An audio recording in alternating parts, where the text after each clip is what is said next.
One of the greatest and most famous catastrophes in human history is certainly the sinking of the Titanic, which at the time was the largest passenger ship in the world. According to the official version, the Titanic was supposed to sail to New York on its first voyage, since it sailed from the port of Southampton in England on April 12, 1912. But just 2 days later, on Sunday, April 14th at 11:40 p.m., it hit an iceberg in the North Atlantic, damaging the right side of the hull and water breaking into the ship. 2 hours and 40 minutes later, the Titanic sank. The total number of passengers and crew members was 2,208, and between 1,502 and 1,523 people were killed. This is a play story, and everyone believed in it, so even movies and series were made based on it.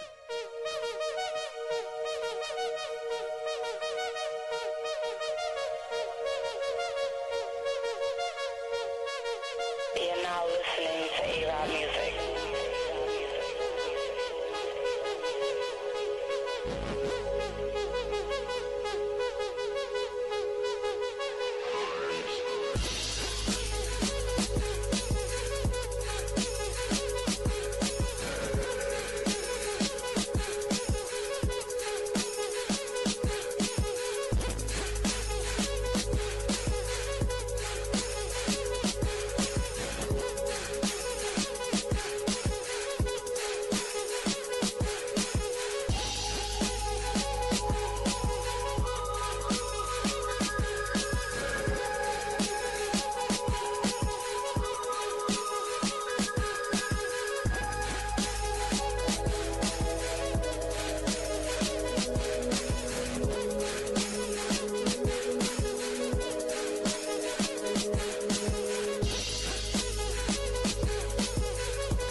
One of the theories, perhaps the most realistic, is that the Rothschilds, otherwise bankers, were one of the richest families advocating for the New World Order, wars, famine, and generally things to profit from. That they and other bankers, as well as the creator of the Titanic, J.P. Morgan, deliberately destroyed the ship because Benjamin Guggenheim, Isidor Straus, and John Astor, who were one of the richest people at the time, were on board. Probably not only these three were the targets because there were a lot of rich people on the Titanic, but the three opposed the Rothschilds and other bankers who wanted to create a World Bank and Federal Reserves.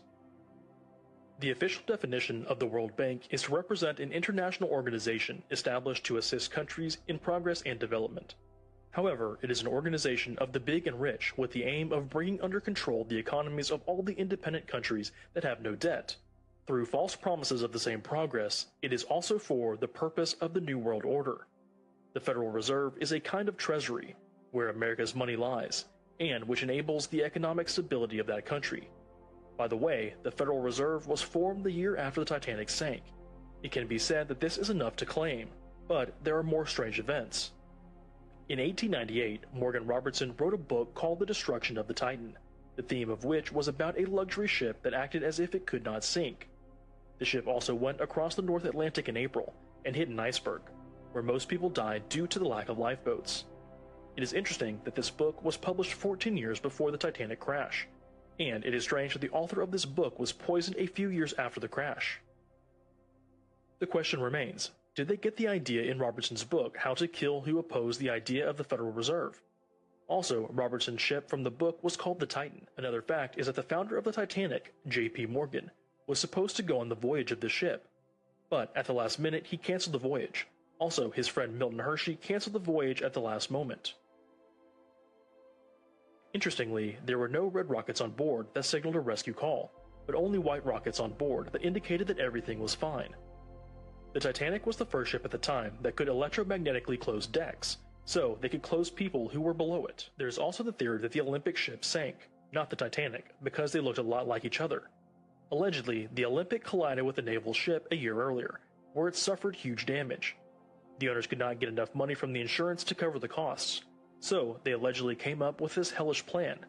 However, many remains from the ship that are not characteristic of the Olympic have been found, which confirm that it is Titanic.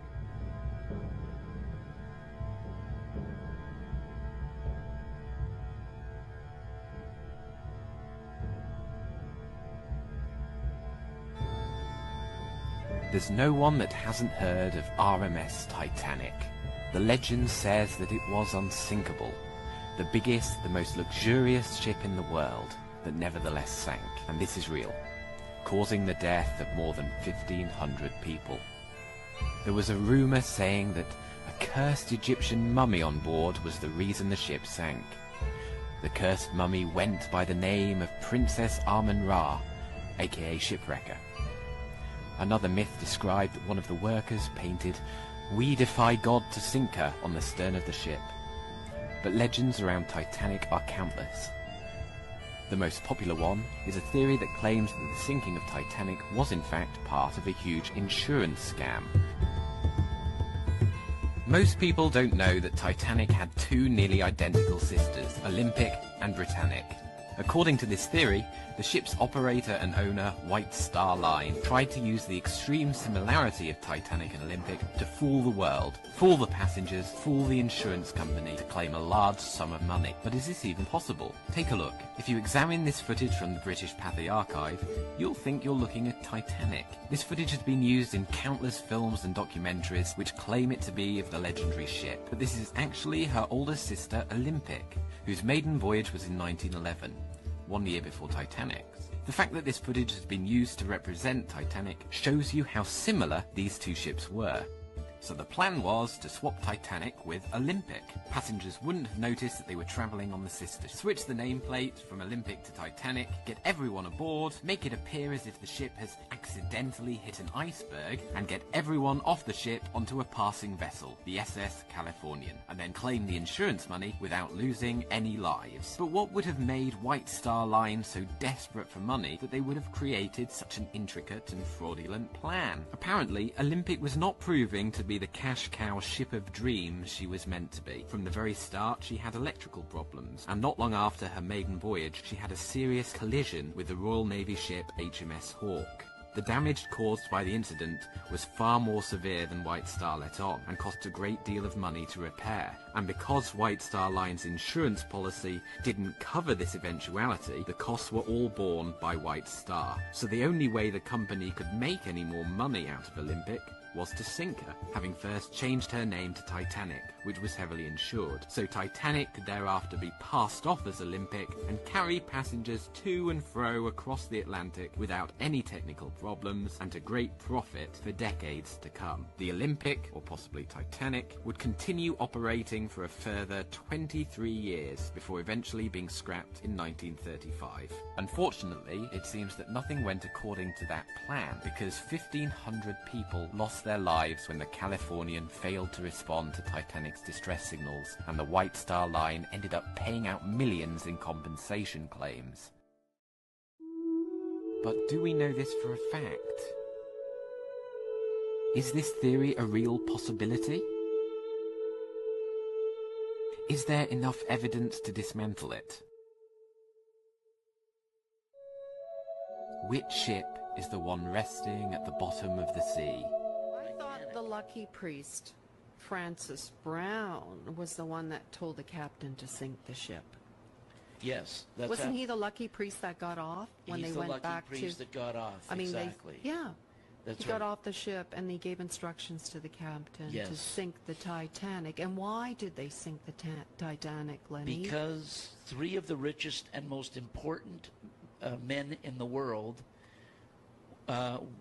Guggenheim, Strauss, and who's head of the Macy's department store, and John Jacob Astor, the wealthiest man in the world, blocked the Vatican Bank's takeover of the American banking system. Those three men were worth $500 million At the time. and that would have been like billions and billions in this era. I mean, They were so wealthy.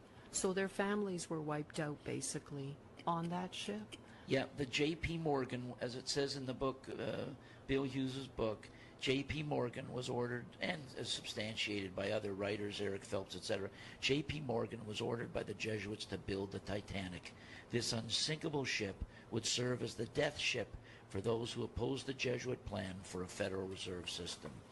So, and of course, Eustace Mullins, we had an interview. Sherman and I did a number of shows with him, and of course he was a student of Ezra Pound's, and Pound was thrown in jail by the Warburg family because he knew that the Fed was a private bank and not owned by the people. So they threw him in jail. They wouldn't let him speak to a lawyer. Well, you know, it's all out in the open now, but there's no money left anyway, so they just keep printing more, don't they, those families? I mean, it's called a Federal Reserve note. Really is here, the new Assyrians. It's absolutely right, here, isn't it? We're watching the making of a new Assyria in Europe, and a new modernized Assyria decked with dictators and a Caesar, and a modernized Babylon is also being constructed right before our eyes, and that's why all that money is going to Baghdad, and all that money is going into the war effort. They're rebuilding Baghdad now. Well, the Babylon and the Pergamum. It's in Berlin in the Pergamon Museum, and they've reconstructed the gates and basically all of Babylon. No, aren't I mean, they most of the moving walls. those gates back to Babylon? They probably will move them back, but they're rebuilding it now. And I do recall that several months ago I stated that it was being built off-site. Isn't this what? So isn't it being built off-site? Yeah, isn't this what Dubai is all about? Exactly. This is the lightning rod for how they're financing this new Babylon there in Babylon, the old Baghdad. Yeah, it's the old Baghdad. You know, the old Baghdad. They're taking bags of money there. Well, we've told the Fed moved a printing press there. They've moved the printing press. They've got a printing press that they print American money from in Baghdad. So that's the next step to build the Babylon system.